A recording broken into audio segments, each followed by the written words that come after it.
தமிழ்நாடு பாஜக தலைவராக இருக்கக்கூடிய நயினார் நாகேந்திரன் முன்னாடி ஒரு காலத்தில் அதிமுகவில் இருந்தார். அப்போது அதிமுகவில் ஜெயலலிதா அவர்களுக்கு அடுத்து யாரை முதலமைச்சராக நியமிக்கலாம் அப்படிங்கிறப்போ ஆப்ஷன்ஸாக இருந்த 2-3 பேரில் ஒருத்தராக இந்த நயினார் நாகேந்திரன் அவர்களும் இருந்தார் அப்படிங்கிறத உங்களால் நம்ப முடியுதா? எஸ், நீங்கள் நம்ப முடியாத நிறைய விஷயங்கள் இருக்குது.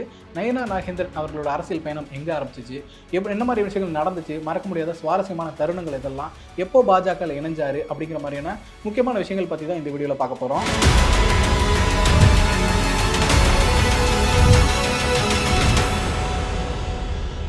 குறைந்த விலை நிறைந்த தரம், தங்கள் தேவைகள் அனைத்தும் ஒரே இடத்தில். ஜெயச்சந்திரன். ஆச்சி அதிரசமா விடுங்க, கையில தட்டி சூடான எண்ணெயில பொரிச்சா அதிரசம் ரெடி.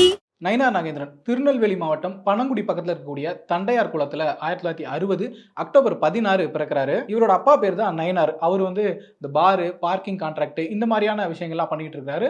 ஒரு செல்வ செழிப்பான குடும்பம் தான். அப்படி ஒரு வசதியான குடும்பத்தில் பிறந்து வளர்ந்த நாகேந்திரன் அவர்கள் ஸ்கூல் முடிச்சுட்டு ஆரல் வாய்மொழி கல்லூரியில் BA முடிக்கிறாரு. என்னதான் நயினார் நாகேந்திரன் அவர்களுக்கு தண்டையார் குளம் தான் சொந்த ஊர் அப்படின்னு இருந்தாலும் ரொம்ப முன்னாடியே நெல்லையில் திருநெல்வேலி மெயினில் செட்டில் ஆயிட்டாங்க. அதுக்கு காரணம் நிறைய பிஸ்னஸ் பண்ணிட்டு இருந்தாங்க அப்படிங்கிற காரணத்தினால தான் நல்ல ஒரு அரசியல் பின்புலமும் நல்ல ஒரு வசதி வாய்ப்பும் இருக்கக்கூடிய ஒரு குடும்பத்தில் தான் பிறந்திருந்தாரு. நிறைய பிசினஸ்லாம் பண்ணிட்டு இருக்காரு. பிசினஸ் கான்ட்ராக்ட்லாம் நிறைய இருக்கு அப்படிங்கிற காரணத்தினால இவர் பண்ணையார்னு கூப்பிடக்கூடிய ஒரு வழக்கமே இருந்துச்சு. நெல்லை பகுதிகளில் பார்த்தோம்னா ரெட்டியார் சமுதாயத்தை சேர்ந்தவங்க தான் பண்ணையார்னு சொல்லி கூப்பிடுவாங்க. ஆனால் நயினார் நாகேந்திரன் ரெட்டியார் சமுதாயத்தை சேர்ந்தவர் கிடையாது. ஆனால் அந்த ரெட்டியார் சமுதாயத்தில் இருக்கவங்க கூட சேர்ந்து நிறைய பிசினஸ் பண்ணிட்டு இருந்தாரு. நிறைய கம்யூனிகேஷன்ஸ் இருந்துட்டு இருந்துச்சு அப்படிங்கிற காரணத்தினால இவரையுமே செல்லமா பண்ணையார்னு கூப்பிடுற ஒரு வழக்கம் இருந்துச்சு ஆரம்பத்தில். அதுவே பார்த்தோம்னா பின்னாட்கள்ல நெல்லை அரசியல்ல அவரோட அடையாளமா மாறிடுச்சுன்னு சொல்லலாம்.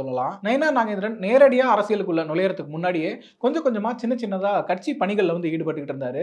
அதுவும் குறிப்பா அதிமுக இருக்கக்கூடிய நெல்லை சேர்ந்த முக்கியமான நிர்வாகி கருப்பசாமி அவர்கள் கிட்ட நெருக்கமா இருந்தாரு. கருப்பசாமி அவர்கள் எங்க போனாலும் அவர் கூட போறது, கருப்பசாமிக்கு தெரிஞ்ச எல்லாருமே இவருக்கு தெரியும் அப்படிங்கிற மாதிரியான ஒரு கான்டாக்ட் பில்டிங் பண்ணது. அவரோட அந்த இனிமையான பேச்சு, தன்மையான குணம், அதன் மூலமா கருப்பசாமி கிட்ட வர்றவங்க கிட்ட இவரு ஒரு நல்ல பேரை வாங்கியிருந்தாரு. அப்படி தன்னோட ஆரம்ப நாட்கள்ல கருப்பசாமி பாண்டியன் அவர்களோட ஆதரவுல ஆரம்பிச்சு அதுக்கப்புறம் அவர் கூடவே சேர்ந்து அரசியல் களத்தை நிலவரங்களை புரிஞ்சுக்கிறதா இருக்கட்டும், கொஞ்சம் கொஞ்சமா அரசியல் பயிர்றதா இருக்கட்டும், இந்த மாதிரி எல்லா விஷயங்களையுமே கத்துக்க ஆரம்பிச்சாரு. அடுத்ததா அரசியலை பொறுத்த வரைக்கும் எப்பவுமே அந்த சமுதாய பலம் அப்படிங்கிறது ரொம்பவே முக்கியம்.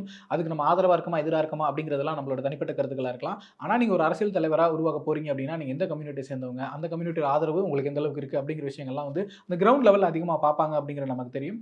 நயினார் நாகேந்திரன் அவர்கள் முக்குளத்தூர் சமுதாயத்தை சேர்ந்தவர். கல்லர், மறவர், அகமுடையர் அப்படின்னு சொல்லிட்டு 3 பிரிவுகள் இருக்கக்கூடிய அந்த முக்குளத்தூர் சமுதாயத்தை சேர்ந்தவர் தான் இவர். அதுலயும் குறிப்பிட்டு சொல்லணும்னா மறவர் சமுதாயத்தை சேர்ந்தவர். மறவர் சமுதாயத்துக்குள்ளே நிறைய பிரிவுகள் இருக்கும். அதுல எந்த பிரிவு அப்படின்னு சொல்லி பார்த்தோம்னா ஆப்பநாட்டு கொண்டையன் கோட்டை மறவர் பிரிவை சேர்ந்தவர். முத்துராமலிங்க தேவர் அவர்களும் இந்த பிரிவை சேர்ந்தவர் தான். ஸோ அதனால அந்த சமுதாயத்து மக்கள் மத்தியில் இவருக்கு ஒரு நல்ல அபிமானம் இருந்துச்சு, நல்ல பேருமே இருந்துச்சு. அப்படியே அவரோட அந்த அரசியல் வாழ்க்கை போயிட்டு இருக்குது. கருப்பசாமி பாண்டியன் அவர்களோட அன்பும் ஆதரவும் பெற்று கொஞ்சம் கொஞ்சமா அரசியல் வளர்ந்துகிட்டு இருந்துட்டு ஒரு கட்டத்தில் அதிமுகவோட இலக்கிய அணியோட நிர்வாகியா நயினார் நாகேந்திரன் அவர்கள் நியமிக்கப்படுறாரு. அதுக்கப்புறமா பனகுடி நகர செயலாளர் பதவியுமே பெறாரு. நான் ஆல்ரெடி சொல்லியிருந்தேன் அந்த கம்யூனிட்டி சப்போர்ட் அப்படிங்கிறது அதுவுமே ரொம்ப முக்கியமான விஷயமா இருந்திருக்குது.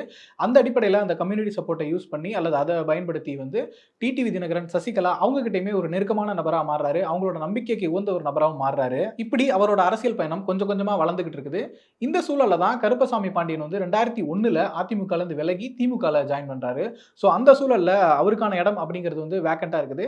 இந்த சுச்சுவேஷனை கரெக்டா பயன்படுத்திக்கிட்டு கருப்பசாமி பாண்டியனோட இடத்தை அதிமுக இவர் ரீப்ளேஸ் பண்றதுக்காக முயற்சிகள் இறங்கினாரு. அது ரொம்ப கரெக்டா பயன்படுத்திக்கிட்டதுனால அந்த 2001 to 2006 அந்த காலகட்டத்தில் ஜெயலலிதா அவர்களோட அந்த ஆட்சி காலத்தில் அமைச்சரவையில் இடம்பெறக்கூடிய ஒரு வாய்ப்பும் கிடைச்சது. அமைச்சராகவும் மாறினாரு. எல்லாருமே பொதுவாக சொல்லுவாங்க ஜெயலலிதா அவர்களோட ஆட்சி காலத்தில் அமைச்சர்களோட பதவி பறிப்பு அப்படிங்கிறது ரொம்ப சாதாரணமாக நடக்கும். நேற்று அமைச்சராக இருந்தவர் இன்னைக்கு அமைச்சர்களையும் தூக்கி போட்டுருவாங்க. அந்த மாதிரியே நிறைய விஷயங்கள் நடந்துகிட்டு இருக்கிறோம்.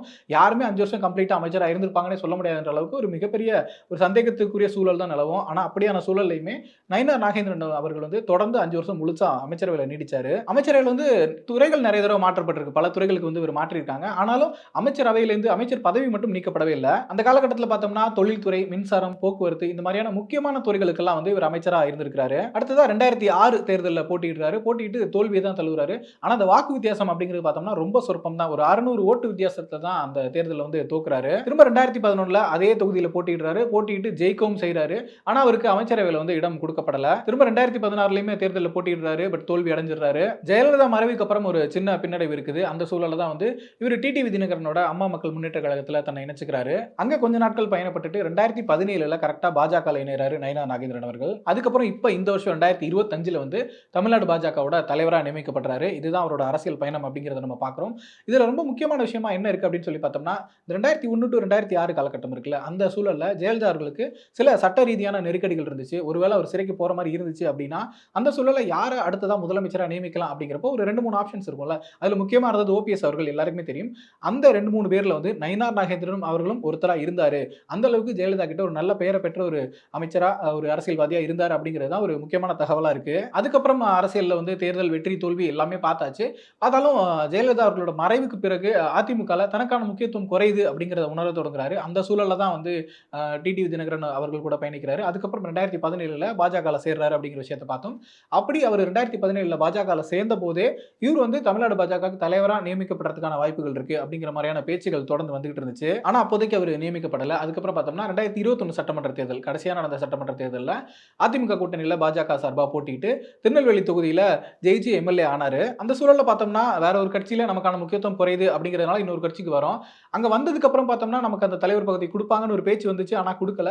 அப்படியான ஒரு ஏமாற்றங்கள் எதுவுமே இல்லாம மற்ற கட்சி தலைவர்களும் சரி, தன்னோட கட்சி தலைவர்கள் கூடயும் சரி, மற்ற நிர்வாகிகள் கூடயும் சரி ஒரு சுமூகமான போக்கை தான் கடைபிடிச்சுக்கிட்டு இருந்தாரு. அதுக்கு என்ன காரணம் அப்படின்னு சொல்லி விசாரிக்கும் போது கருப்பசாமி பாண்டியன் அவர்கள் கிட்ட அவர் கத்துக்கிட்ட அரசியல் அப்படி ஒரு தன்மையான அரசியல், எல்லார்கிட்டையும் இலகுவா பழகக்கூடிய ஒரு அரசியல் தான் அவர் வந்து முன்வைக்கக்கூடியதா இருக்கு அப்படிங்கிற மாதிரி சொல்றாங்க. இந்த மாதிரி அவரோட அரசியல் வாழ்க்கையில் நடந்த எல்லா ஏற்ற இறக்கங்களையுமே அவரோட கனிவான முகத்தோட தான் கடந்து வந்திருக்காருன்னு தான் சொல்றாங்க.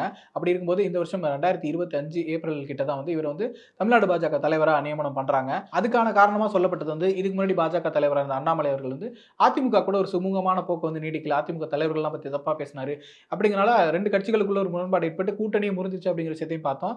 அந்த கூட்டணி திரும்ப ஃபார்ம் ஆகணும், அது நல்ல விதமா இருக்கணும் அப்படிங்கிற காரணத்தினால தான் இவர் நயினார் நாகேந்திரன் அவர்கள் வந்து தமிழ்நாடு பாஜக தலைவரா நியமிச்சாங்க. இவர் ஏற்கனவே அதிமுக இருந்தவர். அது மட்டும் இல்லாம எல்லா தலைவர்கள் கூடயும் ஒரு சுமூகமான உறவு வந்து பேணக்கூடியவர் அப்படிங்கிறனால இவர் அந்த பதவிக்கு வந்தா கரெக்டா இருக்கும் அப்படிங்கிற அடிப்படையில தான் இவரை தலைவரா நியமனம் பண்ணாங்க. நயினார் நாகேந்திரனுமே அதுக்கேற்ற மாதிரி அந்த கூட்டணி ரொம்ப வலுவா இருக்கணும், எந்த பிரச்சனைகளும் வந்துடக்கூடாது அப்படிங்கிறதுல ரொம்பவே கவனமாகவும் உறுதியாகவும் இருந்தாரு. ஏன்னா நம்ம தொடர்ந்து செய்திகளையும் விவாதங்களையும் பார்த்துக்கிட்டே இருப்போம். கூட்டணிக்குள்ள பிரச்சனையா, கூட்டணி உடைய போதா அப்படிங்கிற மாதிரியான தொடர் கருத்துக்கள் விவாதங்களும் போயிட்டே இருந்தாலும் அப்படியெல்லாம் எதுவுமே இல்லை, எல்லாமே ரொம்ப சுமூகமா தான் போயிட்டு இருக்கு அப்படிங்கறத வந்து இவர் சைட்ல இருந்து என்ஷூர் பண்றதை இவர் எப்பவுமே தவறுனது இல்லை. அதுக்கு ஒரு முக்கியமான உதாரணமா மூப்பனார் நினைவு நாள்ல வந்து அந்த ஜி.கே. வாசன் தலைமையில எல்லா கட்சி தலைவர்களுமே கூப்பிட்டு என்டிஏ கூட்டணியில் இருக்கக்கூடிய எல்லா கட்சிகள் தலைவரையும் கூப்பிட்டு அந்த கௌரவிச்சதா இருக்கட்டும். அண்ணாமலை, இபிஎஸ் அதுக்கு அவங்க 2 பேருக்குள்ள ஒரு முரண்பாடு போயிட்டு இருக்கு அப்படிங்கும்போது அவங்க 2 பேரையும் ஒண்ணு பக்கத்துல உட்கார வச்சு அவங்களை பேச வச்சதா இருக்கட்டும். எங்களுக்குள்ள எந்த பிரச்சனையும் இல்லை, கருத்து வேறுபாடு இல்லை அப்படிங்கிறத ஊடகங்களுக்கும் சரி மக்களுக்கும் சரி சொல்லக்கூடிய ஒரு நிகழ்வா அதை வந்து நிறைவேற்றியிருந்தார் நயினார் அவர்கள். அடுத்த கட்டமா பார்த்தோம்னா பூத் நிர்வாகிகளை சந்திக்கிறதுக்கான வேலைகளை ஆரம்பிச்சாரு. அமித்ஷா அவர்களை கூட்டிட்டு வந்து ஒரு கூட்டமே நடத்தினாரு. அடுத்த கட்டமா பார்த்தோம்னா தமிழகம் தலை நிமிர தமிழனின் பயணம் அப்படிங்கிற பேர்ல வந்து ஒரு பிரச்சார கூட்டங்களை ஆரம்பிக்க போறாரு. ஒரு பகுதியா ஒரு தொகுதியா போயிட்டு தன்னோட பிரச்சாரங்களையும் ஆரம்பிக்க போறாரு. இந்த மாதிரி தொடர்ந்து அவரோட அரசியல் நகர்வுகள் அப்படிங்கிறது சின்ன சின்ன ஏற்ற இறக்கங்கள் இருந்தாலும் எந்த பிரச்சனைகளும் இல்லாம எல்லாரும் கூட சுமூகமா ஒரு நல்ல அரசியலை முன்வைக்கக்கூடிய ஒரு தலைவரா இருக்காரு அப்படிங்கிற ஒரு பாராட்டுகளையும் எல்லா தரப்புல இருந்தும் பெற்றுட்டு இருக்கிறது நம்ம பார்க்கிறோம். இன்னைக்கு அவரோட பிறந்த நாள் அப்படிங்கறதுனால அவரோட அரசியல் வாழ்க்கையில் நடந்த சில சுவாரஸ்யமான விஷயங்களை பத்தி தான் இந்த வீடியோல பார்த்திருக்கிறோம். அது மட்டும் இல்லாம ரெட் நூல் சார்பா அவளுக்கு நம்மளோட பிறந்தநாள் வாழ்த்துக்களுமே சொல்லிக்கலாம். குறைந்த விலை நிறைந்த தரம் தங்கள் தேவைகள் அனைத்தும் ஒரே இடத்தில் ஜெயச்சந்திரன். ஆச்சி அதிரசமா விடுங்க, கையில தட்டி சூடான எண்ணெயில பொரிச்சா அதிரசம் ரெடி.